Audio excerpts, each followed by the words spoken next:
Em uma sociedade que valoriza a performance e a visibilidade, a história de Pier Giorgio Frassati ecoa como um lembrete poderoso de que a verdadeira santidade, muitas vezes, floresce no silêncio e na discrição.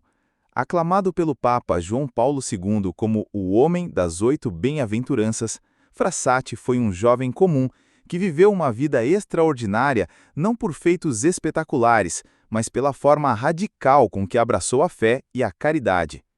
Sua trajetória, inicialmente desconhecida até mesmo por sua própria família, fala diretamente ao coração dos jovens, mostrando que a santidade é possível no cotidiano, nos esportes, nos estudos e, acima de tudo, no serviço ao próximo. Pier Giorgio Frassati nasceu em 6 de abril de 1901, em Turim, Itália, no seio de uma das famílias mais proeminentes da alta burguesia italiana. Seu pai, Alfredo Frassati, era uma figura de destaque, fundador e dono do influente jornal La Stampa. Ele era amigo íntimo de políticos poderosos e chegou a atuar como embaixador da Itália em Berlim entre 1918 e 1922. Sua mãe, Adelaide Ametis, era uma pintora talentosa e reconhecida, cujas obras eram admiradas até mesmo pelo rei Vitório Emanuel III. A posição social da família era inquestionável, mas, paradoxalmente, a fé era um elemento mais formal do que essencial em sua casa. Em meio a esse ambiente de sucesso e formalidades, Pier Giorgio cresceu com sua irmã mais nova, Luciana, que se tornou sua única confidente. Desde cedo, ele se sentiu um estranho no ninho. As expectativas da sua classe social e os contrastes com seus pais se tornavam cada vez mais evidentes. Enquanto seus pais se dedicavam a compromissos sociais e à manutenção de sua reputação, o coração de Pier Giorgio buscava algo mais profundo. Ele não se sentia à vontade com as convenções e a superficialidade que o cercavam. Sua vida acadêmica inicial também não foi brilhante. Ele não era um excelente estudante, até ser matriculado no Instituto Social dos Padres Jesuítas, onde a disciplina e a formação religiosa começaram a moldar seu caráter de forma mais sólida. Mesmo em um ambiente familiar que não incentivava a devoção profunda, a fé de Pier Giorgio se destacou como uma chama viva. Ele compreendeu desde cedo que a fé não era apenas um conjunto de rituais, mas uma força que exigia ação contínua. Ele mesmo expressaria isso mais tarde, dizendo: "A fé recebida no batismo nos obriga a ações contínuas. Devemos sempre viver de acordo com a fé, sem jamais se acomodar." A fé de Pier Giorgio não era estática. Ela era dinâmica, vibrante, e se manifestava em todas as áreas de sua vida. Ele era apaixonado por esportes, especialmente o alpinismo e o esqui. Para ele, as montanhas não eram apenas um desafio físico, mas um lugar de encontro com a beleza da criação de Deus. Eram o seu santuário, onde podia contemplar a natureza em sua forma mais pura e rezar. Suas aventuras nas montanhas eram uma metáfora perfeita para sua vida espiritual. Escalar em direção ao céu, superando obstáculos para se aproximar de Deus. Essa vivacidade e energia se uniam a uma profunda vida interior. Pier Giorgio tinha muitos amigos, mas Cristo era o maior deles. A Eucaristia era o centro de sua existência. Frequentemente, ele passava horas em adoração silenciosa, buscando força e inspiração no sacramento. O terço era seu companheiro constante, e sua devoção à Virgem Maria era a bússola que guiava seus passos. Essa vida devota e de oração moldava seu caráter, transformando-o em um ser humano de uma bondade e generosidade raras. E foi a partir dessa fonte inesgotável de fé que jorrou sua caridade. Pier Giorgio se entregou aos mais vulneráveis de sua cidade de uma maneira que ninguém poderia imaginar. Ele levava de tudo para as casas dos necessitados: alimentos, roupas, lenha, carvão, móveis, gastando todo o dinheiro que sua família lhe dava. A família, que não entendia o motivo, notava que suas finanças diminuíam cada vez mais. Ele não ajudava os pobres apenas com recursos materiais, mas com seu tempo, seu cuidado e sua presença. Ele visitava os doentes em seus leitos, carregava sacos de carvão para famílias carentes e, em inúmeras ocasiões, voltava para casa descalço, pois havia doado os próprios sapatos a alguém que precisava mais do que ele. Mas a caridade de Pier Giorgio ia muito além de atos individuais de bondade. Sua fé o impulsionava a lutar por reformas sociais. A caridade não é suficiente, precisamos de reformas sociais, ele dizia. Seu engajamento era notável. Ele era um profundo antifascista e chegou a se envolver em confrontos físicos com adeptos do Partido Social Fascista de Benito Mussolini. Quando Mussolini assumiu o poder em 1922, seu pai, Alfredo, demitiu-se de embaixador em protesto e voltou com a família para Turim. Em 1921, Pier Giorgio se inscreveu no Partido Popular Italiano, que se reclamava das ideias da democracia cristã. Ele também foi um dos fundadores do jornal Momento, baseado nos ensinamentos sociais do Papa Leão XIII, expostos em sua encíclica Rerum Novarum, que defendia os direitos dos trabalhadores. Essa vocação para o serviço também definiu sua escolha acadêmica. Ao optar pela engenharia industrial mecânica na Escola Real Politécnica, ele sonhava em trabalhar próximo aos mineiros, que ele via como a classe mais sofredora, tanto pela dureza profissional quanto pelas condições sociais. Para Pier Giorgio, sua fé, sua política e sua profissão não eram mundos separados. Elas se encontravam no mesmo propósito, de servir e de dignificar a vida dos mais marginalizados. A vida de Pier Giorgio era repleta de verdadeira vida. Longe de ser um tipo estranho ou isolado, ele era um jovem apaixonado pela vida, pelos esportes e, acima de tudo, pela amizade. Ele se aproximou, cada vez mais, da espiritualidade dos dominicanos, a ponto de se tornar um terciário, um passo que aprofundou seu compromisso com a fé. Em Berlim, onde seu pai era embaixador, ele conheceu pessoalmente o padre Karl Sonnenschein, o São Francisco alemão, cuja presença o levou a questionar a possibilidade de uma vocação sacerdotal.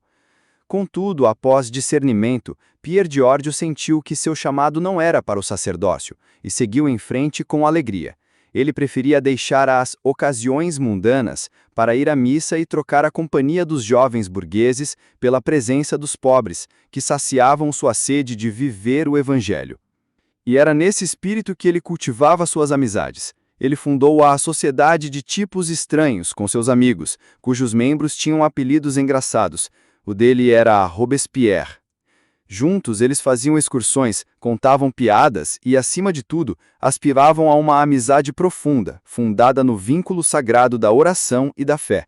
Era uma amizade cristã em sua essência mais pura, profética para a maioria das associações leigas da Igreja que surgiriam mais tarde. Em uma de suas cartas, ele escreveu: "Infelizmente, uma por uma das amizades terrenas produzem dores no nosso coração pelo afastamento.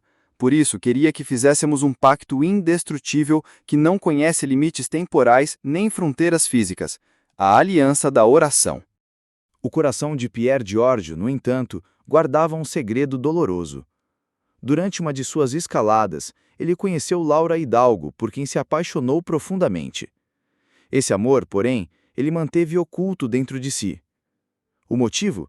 Para não a colocar em embaraço e para não ser um problema adicional para sua família, já que Laura pertencia a uma classe social muito inferior à sua. Foi um sacrifício que poucos jovens em seu lugar conseguiriam enfrentar. Mas ele o encarava com um sorriso, porque sabia, nas profundezas do seu espírito, que o verdadeiro amor era outro, aquele que o aguardava na sua iminente vida eterna. Ele chegou a desejar o dia de sua morte, referindo-se a ele como o dia mais lindo de todos, pois seria seu nascimento para o céu. A vida de Pier Giorgio, marcada pela vivacidade e pela discrição, chegou a um fim repentino. Seus últimos dias foram um triste reflexo de sua vida discreta. A família estava totalmente preocupada com a saúde da avó Linda, que veio a falecer em 1º de julho de 1925. Ninguém percebeu que Pier Giorgio sentia uma profunda dor de cabeça e não queria se alimentar, o que era incomum para ele, que era sempre tão saudável. A família só percebeu a gravidade de sua condição no dia do enterro da avó, quando ele não conseguiu se levantar da cama. Mas já era tarde demais. Foi acometido por uma meningite fulminante, que ceifou sua vida em 4 de julho com apenas 24 anos. Em seu leito, com o corpo paralisado, ele ainda conseguiu escrever um bilhete pedindo que levassem a comunhão a um homem pobre que costumava visitar. Sua morte foi trágica, mas seu funeral foi uma revelação. A família esperava uma cerimônia simples, mas as ruas de Turim se encheram de milhares de pessoas, pobres, doentes e marginalizados. Eles eram os amigos de Pier Giorgio, a multidão de anônimos que ele havia servido em segredo. O cortejo revelou a dimensão de uma vida oculta que se gastou em Cristo e pelo próximo. "Não reconheço meu filho", murmurou seu pai, Alfredo, inconsolável. A tristeza de Alfredo se tornou ainda mais dolorosa com a dolorosa compreensão de quem seu filho era de verdade, somente no momento em que o perdeu para sempre. O coração de Alfredo estava arrasado. O vazio deixado por Pier Giorgio era um silêncio ensurdecedor. No entanto, o pai não teve medo de enfrentar o sofrimento.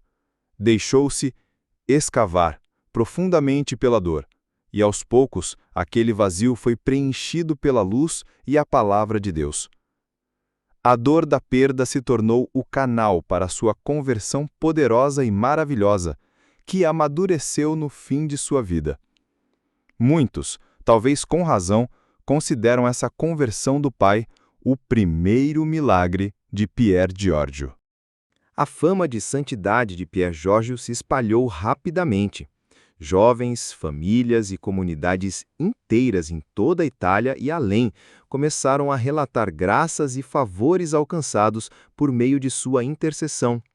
O caso de um jovem que se recuperou de poliomielite na Itália após orações a ele foi crucial para sua beatificação, realizada pelo Papa João Paulo II em 20 de maio de 1990.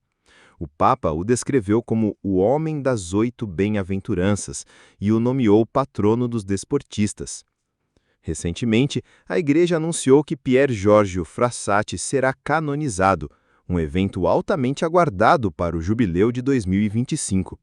A cerimônia, que o colocará no altar como santo, celebrará a vida de um jovem que provou que a busca pela santidade é possível em meio à vida cotidiana, ao estudo, aos esportes e ao ativismo. A memória litúrgica de Pier Giorgio é celebrada em 4 de julho. Seu corpo está enterrado na Catedral de Turim. Seu legado continua a inspirar o surgimento de diversos movimentos e iniciativas religiosas em todo o mundo, como a Frassati Fellowship nos Estados Unidos, a Juventude Frassati no Brasil e a Companhia dei Tipi Loschi, na Itália, que revive o espírito do grupo de amigos que ele fundou. A vida de Pier Giorgio Frassati nos ensina que a santidade não é reservada a sacerdotes ou a grandes figuras da história, mas é uma vocação universal a ser vivida nas coisas pequenas e cotidianas, ao estudo, aos esportes e ao ativismo. A vida de Pier Giorgio é um convite perene a voar alto, a viver a fé sem meias medidas, a escalar em direção ao céu e a se gastar por amor, na certeza de que esta é a única maneira de alcançar a verdadeira felicidade. Fragmentos das cartas de Pier Giorgio Frassati. No mundo que se afastou de Deus, falta a paz, mas também falta a caridade, ou seja, o amor verdadeiro e perfeito. Não há nada mais belo do que a caridade. De fato, a fé e a esperança cessam com a nossa morte, mas o amor dura eternamente, e até creio que será mais viva na outra vida.